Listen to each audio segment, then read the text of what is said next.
Nice. Amis dresseurs, amis dresseuses, bonjour, c'est Flimo. On se retrouve aujourd'hui pour une nouvelle vidéo Pokémon. Je dis bien une vidéo Pokémon parce qu'on ne va pas faire une ouverture de cartes Pokémon aujourd'hui, mais on va parler du marché des cartes Pokémon en général. Vous l'avez vu dans le titre, la fin des cartes Pokémon est-elle arrivée? C'est ça la question qu'il faut se poser aujourd'hui. Alors, c'est un sujet qui est revenu très souvent sur la table, mais aujourd'hui ce que je veux évoquer avec vous, c'est pour moi les 5 raisons pour lesquelles le marché des cartes Pokémon et les cartes Pokémon vont continuer à fonctionner. Pourquoi le marché est porteur? Alors c'est vrai que moi, comme tout le monde qui achète des cartes Pokémon, ce qui m'intéresse évidemment, c'est la valeur d'investissement, mais ce n'est pas ça la base des cartes Pokémon. Et je pense que ce qu'il faut évoquer aujourd'hui dans cette vidéo, c'est l'essence, pourquoi on aime les cartes Pokémon et pourquoi on aime le monde Pokémon, en fait, tout simplement. Donc pour moi, il y a effectivement 5 raisons qu'on va évoquer aujourd'hui. Vous pouvez ne pas être d'accord, vous pouvez être d'accord, je serais ravi d'échanger avec vous. Mais aujourd'hui, quelles sont les 5 raisons pour lesquelles les cartes Pokémon continueront de fonctionner? Nice. La raison numéro 1, pour moi, encore une fois, c'est, j'allais dire, l'exposition sur les réseaux sociaux et la démocratisation des cartes Pokémon et du monde Pokémon. Qu'est-ce que ça veut dire? Ça veut dire que grâce à des YouTubeurs, je vais y arriver, dans le monde, partout dans le monde, alors je pense évidemment, parce qu'il faut en parler évidemment, Logan Paul, qui a acheté le Pikachu Illustrator, je crois, 1 million d'euros, enfin bref, je me rappelle plus des valeurs, mais c'est quelque chose comme ça. Aujourd'hui, des youtubeurs plutôt français, je pense par exemple à Michou, avec ses vidéos qui doivent cumuler 2,9 millions de vues, etc. David Lafarge, qui effectivement a une véritable passion pour les cartes Pokémon. Grâce à ces personnes-là, entre guillemets, on a vu ce monde des cartes Pokémon, le monde de la carte Pokémon, être mise vraiment sur le devant de la scène et du coup créer un engouement au niveau du grand public. Donc c'est vrai que ça a beaucoup fait pour les cartes Pokémon. On a commencé à mettre le nez dedans parce que finalement c'est un marché qui est assez jeune si on regarde des marchés, on va dire, économiques traditionnels, genre l'immobilier ou des choses comme ça. Le marché de la carte Pokémon, vraiment, euh, en termes d'économie, ça fait quoi? Ça fait 10 ans que ça dure. Donc effectivement, pour moi, c'est la première raison, c'est cette exposition et cette démocratisation du monde de la carte Pokémon sur les réseaux sociaux. Nice. La deuxième, pour moi, le deuxième critère, pardon, pour moi, c'est, j'allais dire, l'économie en général. Aujourd'hui, malheureusement, ce marché, je trouve, il est beaucoup parasité par des gens qui ne sont pas des vrais passionnés Pokémon. Je le vois, moi, quand je vais dans les magasins pour acheter des nouvelles séries ou pour aller acheter simplement une ETD pour me faire un petit plaisir ou faire une ouverture, les magasins sont piratés par des scalpers, sont piratés par des gens qui achètent massivement, qui en ont rien à foutre et qui veulent simplement, effectivement, faire du pognon. J'ai rien contre, l'argent c'est important dans la vie, malheureusement. Pour être heureux, pour pouvoir vivre convenablement, il faut de l'argent. Donc effectivement, je ne vais pas forcément jeter la pierre à ceux qui veulent gagner de l'argent. On veut gagner de l'argent parce que le monde dans lequel on vit, il est comme ça. Mais ce qui est un peu dommage, c'est qu'effectivement, pour des enfants qui veulent simplement avoir ce qui est à la base un jouet, on va dire, et puis pour des gens qui sont simplement passionnés, qui veulent se faire un petit plaisir, bah, c'est un peu dommage parce que c'est devenu une économie à part entière. Donc ça, c'est le deuxième critère. Pourquoi effectivement les cartes Pokémon vont continuer à cartonner? Parce que c'est devenu un marché économique. Et un marché économique, pour qu'il s'effondre, il faut beaucoup, beaucoup de paramètres qui aujourd'hui, pour moi, ne sont pas encore arrivés. Pourquoi? C'est un marché qui a de plus en plus d'adhérents, on va dire ça comme ça. Aujourd'hui, le marché Pokémon, le marché de la carte Pokémon, j'estime qu'il a été créé par des gens de ma génération. Moi, aujourd'hui, j'ai 35 ans. Quand Pokémon est sorti, les premières années, c'était en 1996. En 1996, j'avais 8 ans. 98, l'essor, enfin vraiment quand ça a cartonné en France, j'avais 10 ans. Donc aujourd'hui, c'est un marché qui est porté par des gens comme moi, des enfants effectivement, qui aujourd'hui ont des moyens financiers et qui investissent leur argent dans ce marché-là. Et nous sommes rejoints tous les jours, tous les ans, par des gens qui ont 5 ans, 10 ans, 15 ans de moins que nous. Donc effectivement, aujourd'hui, des gens comme moi, normalement, on va être passionnés jusqu'à la fin de notre vie.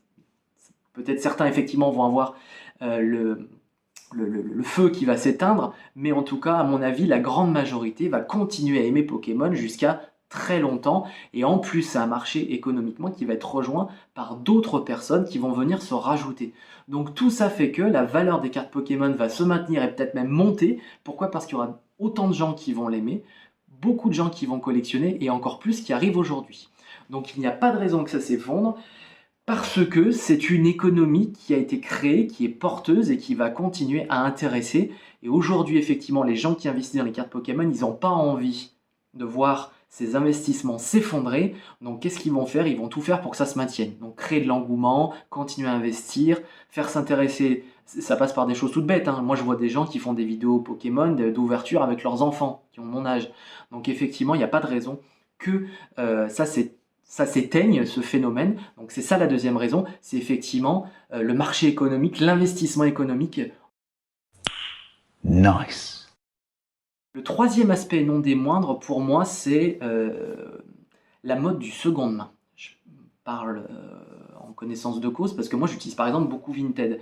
Et c'est vrai que le côté achat de seconde main, c'est-à-dire on peut acheter des cartes à l'unité, c'est fini le temps où effectivement pour avoir toutes les collections, il y a très longtemps en arrière, il fallait acheter des boosters et des boosters et des boosters, on pouvait faire des échanges avec les copains à l'école ou des gens qu'on connaissait, mais maintenant grâce à Internet, grâce aux plateformes de seconde main telles que Vinted, c'est beaucoup plus facile et beaucoup plus accessible de collectionner. Moi j'en suis la preuve vivante. La quasi-totalité de mes collections, je les finis grâce à Vinted, parce que je peux aller sur Vinted, parce que des collectionneurs comme moi font de l'achat et font de la revente et permettent effectivement à des personnes de pouvoir compléter leur collection. Donc effectivement, cet essor de la seconde main permet également une facilité j'allais dire, de création de collections, de maintien des collections, et donc effectivement participe au maintien du marché parce que ça reste facile de s'approprier, de se procurer des cartes Pokémon grâce effectivement aux plateformes. Nice. Le quatrième aspect pour moi, et c'est peut-être un des plus importants, je garde le plus important pour la fin, le cinquième critère, mais le quatrième critère pour moi, qui fait que ce n'est pas la fin des cartes Pokémon et que c'est un marché qui est porteur et qui va continuer à être porteur, c'est, j'allais dire, la popularité générale Pokémon. Pokémon, faut pas l'oublier, c'est la franchise au monde la plus rentable. Aucune franchise au monde, et j'entends, parce que j'entends les détracteurs autour de moi, les gens qui ont mon âge et qui disent « Ah, je collectionne les cartes à Pokémon alors que t'as 35 ans !» Oui, je collectionne les cartes Pokémon alors que j'ai 35 ans. Et mes petits cocos, la franchise Pokémon est la franchise qui rapporte le plus d'argent au monde. Ça, c'est important à souligner.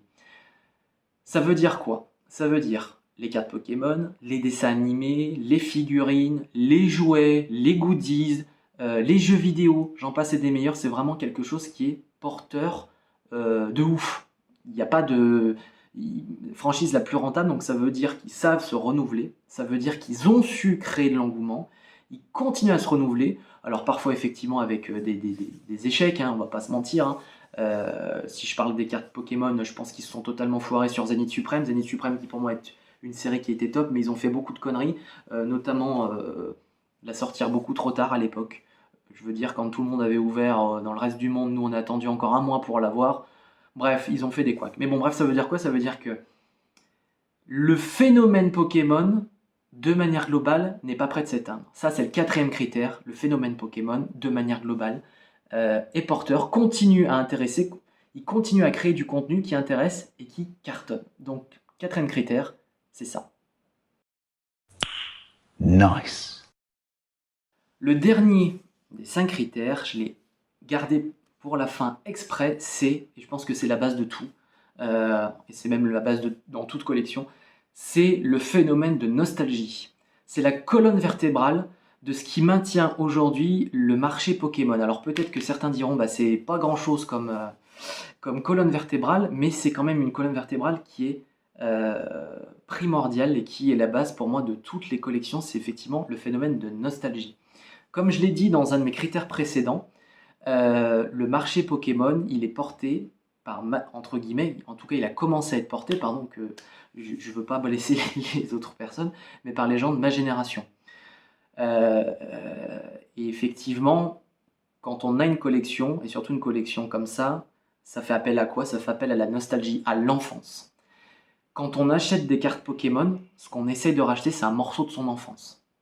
On essaye de se souvenir, de revivre ce qu'on a vécu quand on était enfant, quand on a découvert les Pokémon. Moi, par exemple, je prends toujours cet exemple, je prends toujours l'exemple du jour où j'ai découvert, où j'ai eu la cartouche bleue, Pokémon bleu. Je me souviens du moment que c'était, je me souviens de l'odeur qu'il y avait dans la pièce, parce que je sortais de la douche, donc j'étais petit, j'avais 10 ans.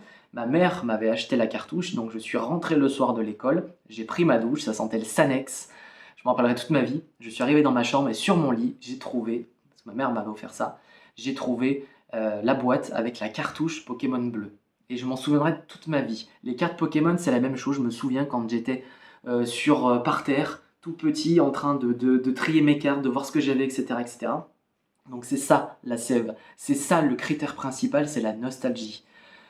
Les gens de ma génération essaient de racheter leur enfance. Et on essaiera de racheter. Plus on va vieillir et plus on va essayer de racheter cette enfance. Et en plus, il y a un phénomène qui va s'accrocher, c'est que normalement dans la vie, si tout va bien, plus le temps passe et normalement plus on arrive à avoir d'argent. Donc aujourd'hui, les gens qui ont 30-35 ans, ils ont une certaine aisance financière peut-être. Et normalement, si tout va bien, quand on a 40, 45, 50 ans, on a un peu plus d'argent qu'avant. Donc on aura toujours envie d'investir, on aura toujours envie de racheter, on continuera à vieillir, c'est ça, c'est malheureusement ça. On va continuer à vieillir et donc on va courir après notre enfance et continuer à acheter. Et à ça va s'ajouter des nouvelles personnes, des nouveaux enfants qui aussi vont grandir, qui auront eu leurs expériences avec Pokémon et qui eux aussi vont venir se rajouter dans cette nostalgie et dans ce marché. Donc pour moi, c'est vraiment ça. Le critère principal, c'est effectivement la nostalgie et l'envie de retrouver son enfance. Nice. Voilà les amis, c'était Flimo, j'espère que cette vidéo vous aura plu. La prochaine vidéo que je vais faire, je pense que ce sera l'ouverture de la nouvelle série qui arrive à grands pas parce que je crois que c'est le 26 que la série sort, donc je pense que, vous le savez, je vous l'ai dit dans des précédentes vidéos, j'ai déjà 2 ETB qui sont en route, et je pense qu'effectivement, à la sortie, j'irai dans un magasin, je pense qu'il y en a un que je pense qu'ils en auront tout de suite, donc j'irai essayer de choper une 3e ETB qu'on ouvrira ensemble en vidéo. J'espère que cette vidéo vous aura plu, n'hésitez pas à partager la vidéo, à la faire tourner, à vous abonner, s'il vous plaît, ça fait plaisir, à mettre des petits pouces bleus. C'était Flimo, à très bientôt. Nice.